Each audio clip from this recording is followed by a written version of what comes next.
كتبنا سوء العباد علونا أبونا وجدنا شوفنا وسلفنا صالح على الجميع وعلى كم شريك الأرض الأبواب من القضاء نقاب ونزل الأبدال وعلى نعو من صدر عين إنه شاء من شيخنا شيخ وعلى نعو شيخ نوي بن عمر الجميع وعلى نعو شيخ جابر محمد بن حسن الأسقالي الذين أقولنا سأقال إلى حضرة محمد صلى الله عليه وسلم. الفاتحة.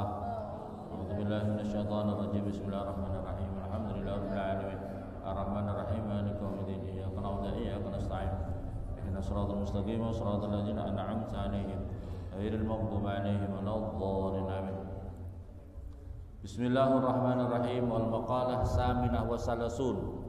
Maqalah yang ke-38. An Ka'bil Akhbar, daripada Ka'b al-Akhbar. Maljaul ulama minal Yahud. Ini Ka'b al-Akhbar dulunya adalah seorang maljaul ulama minal Yahud. Jadi tempat mengungsinya para ulama-ulama orang Yahudi. Ya, orang-orang Yahudi kalau ada masalah-masalah, tempat mengungsinya baik itu dari sisi ilmu maupun dari sisi keamanan, itu masuknya adalah ke Ka'b al-Ahbar. Ini adalah tokohnya orang Yahud dulunya. Aslama Islam siapa Ka'b al-Ahbar fi zamani, di situ nggak ada fi ya. Dalam naskah yang lain itu ada. Kalau tidak ada fi ya berarti zamana Sayyidina Umar ibn Khattab, pada masanya tuan kita itu Umar bin Khattab radhiyallahu anhu. Kata beliau, al-khusul lil mu'minin minasyaiton salasun. Al-khusul utai beberapa benteng. Al-khusul utai beberapa benteng lil mu'minina, bagi orang-orang yang beriman, minasyaiton, daripada ancamannya setan. Salasun itu ada 3. Perhatikan, orang-orang beriman kalau ingin selamat dari ancamannya, godaannya setan, itu ada di minal khisal, dari beberapa macam. Yang pertama allati, maksudnya 3 ini adalah allati yang tamna'u, yang bisa mencegah, bisa menolak apa itu khusun al-mu'minina, pada orang-orang yang beriman, wa tahfadu, dan menjaga apa khusun hum, pada al-mu'minin, minasyaitoni, daripada setan.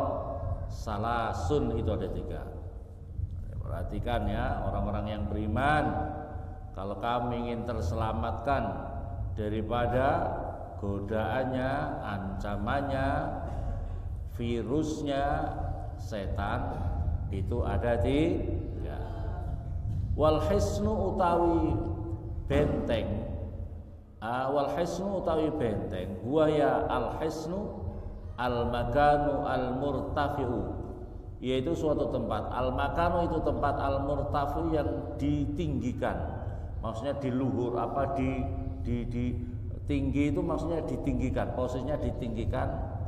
Alladzi yang yamna'u, yang bisa mencegah, apalagi al-adu, pada musuh. Jadi secara umum itu adalah suatu tempat yang bisa melindungi. Al-murtafi, yang dianggap luhur, dianggap tinggi atau ditinggikan. Ditinggikan itu bisa bermakna menjadi penghalang. Sebab sekarang itu benteng yang efektif itu, zaman sekarang itu bukan benteng yang dipagar tembok apa itu ke atas. Banyak yang sekarang ke atasnya itu tapi di dalam perut bumi. Jadi sekarang ini yang paling efektif dari serangan musuh itu bukan benteng yang seperti zaman dahulu kita bikin tembok ke atas, tapi temboknya sekarang itu ditembok tapi di dalam perut bumi. Kalau kamu sekarang di atas, katakanlah tembok bikin 1 kilo kamu kelilingin, 1 kilo kamu kelilingi, tembok yang tebal, sekiranya kena peluru, kena jubi, kena panah, tidak apa-apa. Tapi sekarang lawan itu gampang sekali menyerang pakai drone, menyerang pakai apa itu bom, ya pakai bom lewat pesawat atau pakai rudal, apalagi nuklir. Kira-kira satu temboknya tinggi 1 kilo tingginya, di nuklir habis apa tidak? Habis. Nah, tapi kalau di bawah perut bumi tidak bisa, masih aman lah, masih aman. Kamu bikin apa itu benteng masuk ke dalam perut bumi, ke bawah 30 meter, langsung bikin yang besar dengan jalur-jalur yang rumit, repot. Di nuklir di atas, di bawah masih aman. Nah, makanya sekarang itu maksudnya di sini adalah yang penting perlindungan. Jadi yang di sini ini adalah semacam perlindungan. Jadi perlindungan bagi orang beriman dari godaan setan itu ada 3. Wal hisnu utawi tep benteng, itu begitu juga as-silah itu adalah pedang. Pedang dalam artinya adalah alat perang, kama fil asas sebagaimana di dalam kitab Al-Asas. Yang pertama, bentengnya orang yang beriman. Bentengnya orang yang pertama adalah al-masjidu, itu masjid. Al-masjidu utawi masjid itu hisnun, itu benteng. Li'annahu, karena sesungguhnya masjid, perhatikan, masjid atau musola mahallu zakirina, tempatnya orang-orang ahli zikir, wal malaikah, dan tempatnya para malaikat. Jadi malaikat-malaikat itu bertempat tinggal banyak di masjid-masjid. Nah, karena di masjid-masjid itu tempatnya orang-orang sholat, tempatnya orang-orang zikir. Jadi kamu jangan dikira kalau kamu sholat di dalam masjid sendiri, kamu merasa bahwa kamu sendiri. Enggak, malaikat banyak di masjid itu, malaikat banyak di tempat-tempat ibadah itu. Makanya kan ada keterangan kalau kamu datang awal, kamu di masjid itu mau sholat Jumat, maka akan dicatat mendapatkan pahala ini, dicatat semuanya sama malaikat. Kalau kamu terlambat dari khutbah, khotib sudah naik di mimbar, malaikat tutup buku. Jadi kalau termasuk orang terlambat, ya. Makanya malaikat di masjid itu banyak malaikat yang menjaga. Makanya kalau kamu ingin selamat dari godaannya setan iblis, maka rajinlah ke masjid. Tapi masjidnya yang di sini ilatnya di sini adalah karena di masjid itu tempatnya orang-orang ahli zikir, orang banyak berzikir. Nah, sekarang menjadi masalah. Masalahnya muncul ketika orang ingin selamat dari ancamannya musuh yang terberat bagi umat Islam mulai Nabi Adam sampai hari kiamat, itu adalah setan. Masjidnya tidak digunakan untuk zikir, masjidnya kosong, ya. Apalagi waktu subuh, masjidnya kosong. Nah, bagaimana kalau begitu umat Islam bisa selamat? Waktu subuh malah kosong, ustadz-ustadznya nggak mau datang, ya, paham? Insya Allah repot apa repot? Ustadz-ustadznya nggak mau datang, orang-orang yang nggak mau datang ke masjid, jadinya kosong, ya, paham? Kalaupun zikirnya diganti Allahumma antas salam wa minkas salam, Allahumma lantas jalan, Allahumma lantas kabur, bukan lantas salam, Allahumma lantas kabur. Tidak mau zikir bid'ah, zikir sesat. Ya Allah, ya Rabbi subhanallah, repot, paham apa enggak? Ada. Habis sholat itu baca Fatihah, enggak ada baca zikir Allah Allah, la ilaha illallah. Tapi yang boleh adalah begitu selesai assalamualaikum, bukannya zikir, buka HP, tenenong HP, ya. HP boleh, Fatihah tidak boleh, la ilaha illallah tidak boleh. Aneh apa aneh? Ya, kalau buka HP boleh, kalau la ilaha illallah tidak boleh. Ente bahlul, paham? Ini menjadi masalah. Jadi yang menjadi bentengnya umat Islam itu adalah ketika mau berzikir, ketika mau masjidnya itu untuk zikir, masjidnya untuk zikir. Maksudnya masjid kita enggak, bukan untuk zikir, tapi Allahumma lantas kabur. Habis salam terus kabur masing-masing. Ya Allah. Yang kedua, jadi masjid yang bisa menyelamatkan orang Islam itu adalah masjid-masjid yang di situ masih digunakan untuk memperbanyak zikir kepada Allah Subhanahu wa taala. Yang kedua, wa zikrullah, kedua ini zikir benteng yang kedua, wa zikrullah dan utawi zikir kepada Allah hisnun, itu benteng. Jadi memperbanyak zikir itu sesungguhnya adalah diajak untuk menjadi benteng bagi umat Islam. Makanya ketika zikir jangan malas-malas. Kalau zikir jangan malas-malas, semangat. La ilaha illallah, la ilaha illallah, la. Jangan malas-malas. Karena zikir itu adalah bagian daripada terapi kita supaya kita diselamatkan daripada iblis, daripada setan, wa atzba'ih dan pengikut-pengikutnya. La siyama lebih-lebih la haula wala quwata illa billah, yaitu zikir la haula wala quwata illa billah.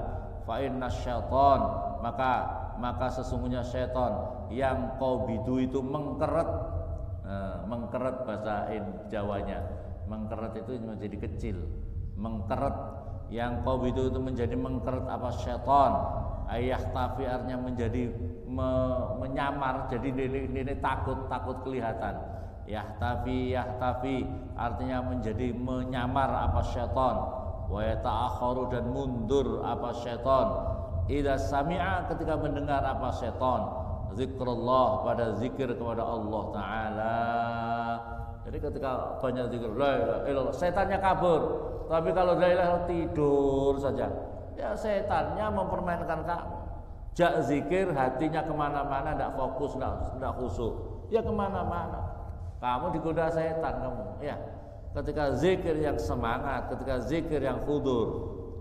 Idza sami'a, ketika mendengar apa setan, zikrullah, pada zikir kepada Allah Subhanahu wa taala. Perbanyak zikir, ya, perbanyak zikir. Ini korelasi dengan pertama, masjid zikir, masjid tempat zikir, masjid tempat-tempat ibadah berzikir kepada Allah Subhanahu wa taala. Wa qiraatul Quran, sama yang berikutnya lagi membaca Al-Qur'an, hisnun, itu menjadi benteng. La siyama lebih-lebih apa ayatul kursi, apa ayat kursi. Kama sebagaimana perkara wa tema itu mujarrab, itu yang sangat terbukti itu memperbanyak ayat kursi. Makanya di pondok di sini itu kita punya wiridan namanya hizib sakron. Dalam hizib sakron itu ada la haula apa tidak? Ada la haula. Di situ ada ayat kursi apa tidak? Makanya situ kalau mau diamalkan, makanya diperintahkan harus diamalkan yang banyak supaya kamu tidak terkontaminasi dengan iblis, tidak terkontaminasi dengan syaitan. Jangan malas-malas, ya. Jangan malas-malas berzikir itu. Supaya kamu itu enggak gampang diganggu oleh gerandong-gerandong mak lampir. Paham ya? Beserta pengikut-pengikut. Kalau kamu malas-malas zikir di sini ya kayak gerandong. Jadi kalau ada orang zikir di sini, makanya harus diresapi. Zikir itu harus diresapi. Perhatikan, zikir itu harus diresapi. Minta tolong betul-betul sama Allah. Paham ya? Karena setan sekarang itu bisa godanya itu sekarang canggih setan. Kalau dulu setan itu menggoda ya. Kalau sekarang godanya lewat HP. Besok pertemuan ya di mana? Ya apa tidak? Pertemuan di mana? Pakai bisa janjian iblis sekarang itu, ya. Paham apa paham?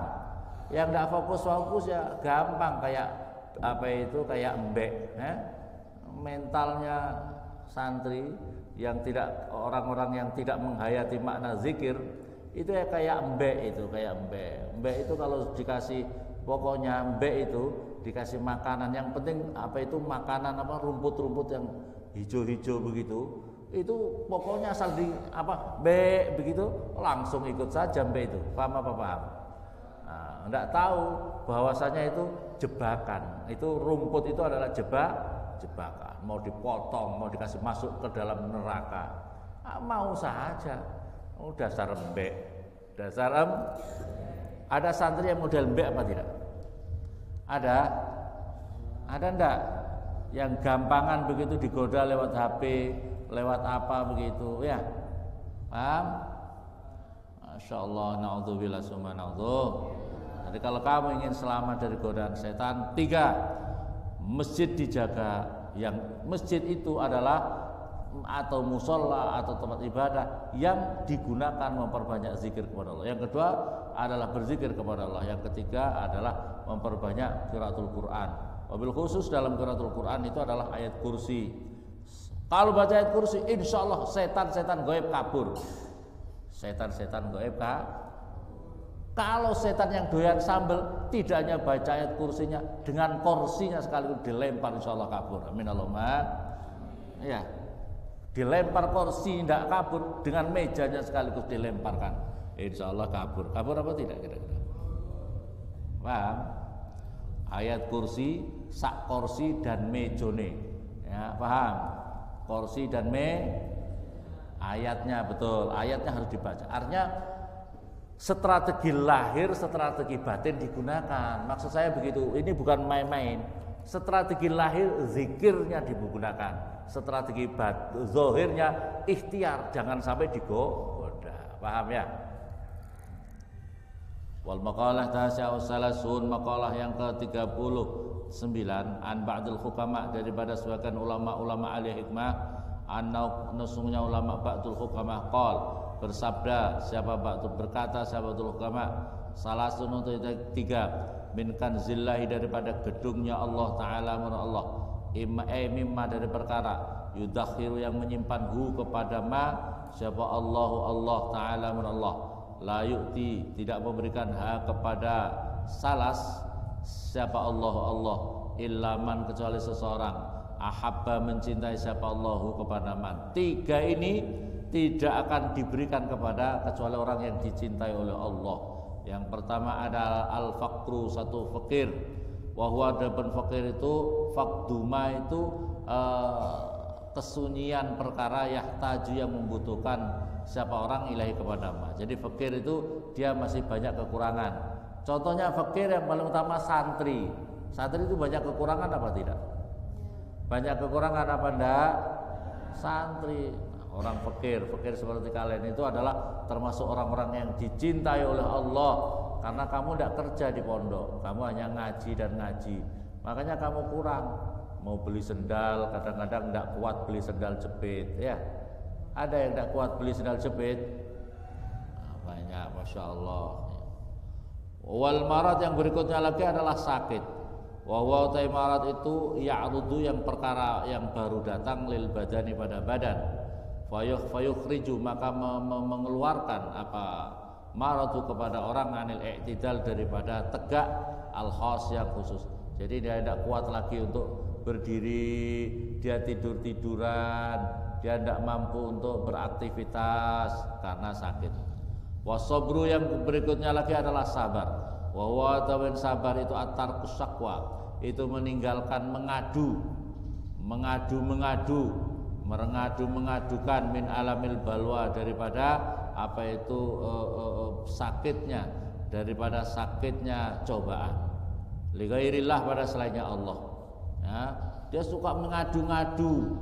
Orang sabar, orang yang suka mengadu-ngadu itu jelek.